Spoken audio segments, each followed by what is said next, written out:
Nicola Sturgeon has warned that Scotland's future is better in our own hands after the UK's highest court ruled the Scottish Parliament does not have the power to veto the decision to leave the European Union.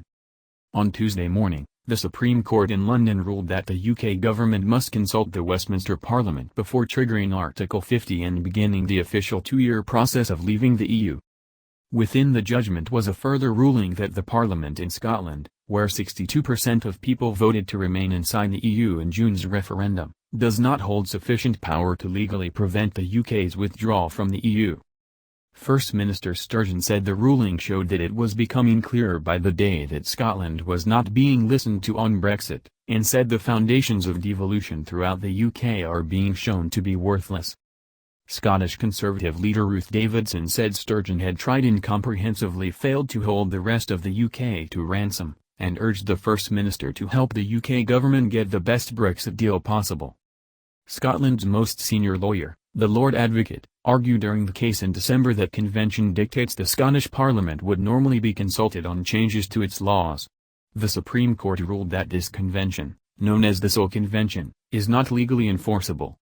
The ruling stated, the Lord Advocate and the Counsel General for Wales were correct to acknowledge that the Scottish Parliament and the Welsh Assembly did not have a legal veto on the United Kingdom's withdrawal from the European Union. Nor in our view has the Northern Ireland Assembly.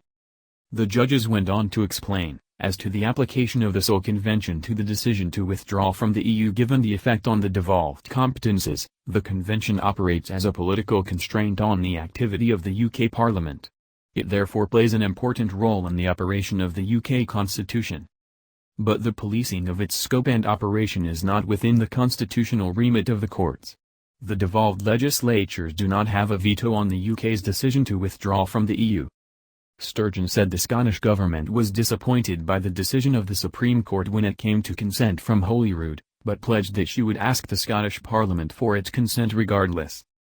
It is becoming clearer by the day that Scotland's voice is simply not being heard or listened to within the UK, said Sturgeon. The claims about Scotland being an equal partner are being exposed as nothing more than empty rhetoric, and the very foundations of the devolution settlement that are supposed to protect our interests, such as the statutory embedding of the Sole Convention, are being shown to be worthless. This raises fundamental issues above and beyond that of EU membership.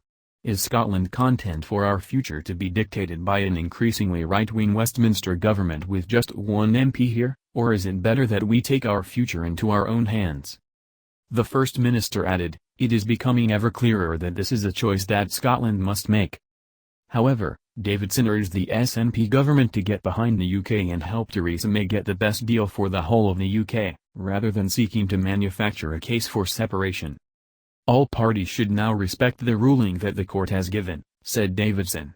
Yet typically, Nicola Sturgeon has decided to ignore it by stating, even before the verdict was in, that she would still seek a separate vote at Holyrood.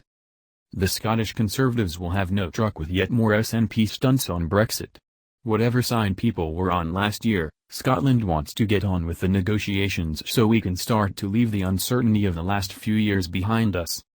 We have all had enough of the nationalists using every diversionary tactic they can to try to use Brexit to manufacture a case for separation. The SNP needs to decide, does it want Britain's renegotiation to succeed or fail?